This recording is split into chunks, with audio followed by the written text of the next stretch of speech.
मैं उन चरणों से चंद्रमा की समता करता हूँ तो पाता हूँ कहाँ वो कोमल चरण जो सदैव संसार का कल्याण करने वाले हैं। और कहा ये कलंकी चंद्रमा आराध्य निष्कर्ष भी निकल आया कि जब ये चंद्रमा जानकी जी के चरणों की बराबरी नहीं कर पा रहा है तब फिर भला उनके मुखार में इनसे किस प्रकार से समता कर पाएगा।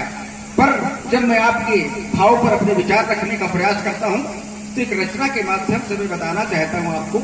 और सौभाग्य है कि वो रचना जिसकी है उसका प्रादुर्भाव इसी लहरी गरी से हुआ।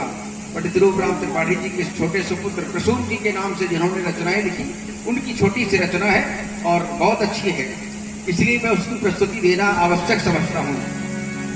चंद्रमा में नहीं, चंद्रमा में नहीं, चांदनी में नहीं, रूप सा किसी यामिनी में नहीं, चंद्रमा में नहीं, चांदनी में नहीं, रूप सा किसी यामिनी में नहीं।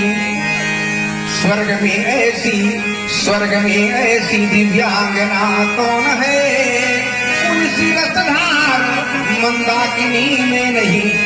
वो अनूठी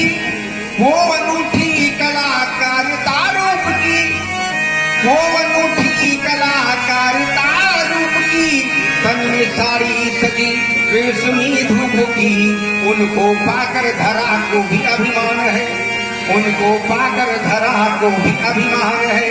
उनके जैसा नहीं कोई छविवान है, उनके पायल की रुनझुन सरस छंद है, उनके पायल की रुनझुन सरस छंद है।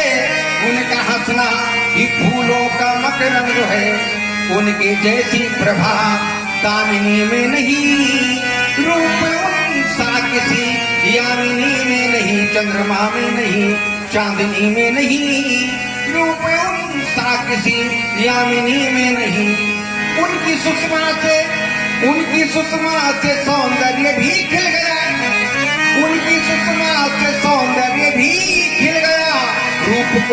रूप से रूप है मिल गया। चाह तुलना करूं मार मन को रहा, वो अतुलनीय है ये हृदय ने कहा। भूला तन मन, प्रभु ये मेरे विचार है, भूला तन मन की पावन की जो पा गया। ये लगा कोई ले माँ का प्यार आ गया, उनकी जैसी है गति रागिनी में नहीं, रूप सा किसी यामिनी में नहीं, चंद्रमा में नहीं, चांदनी में नहीं, रूप सा किसी यामिनी में नहीं। सूर्य के प्रकाश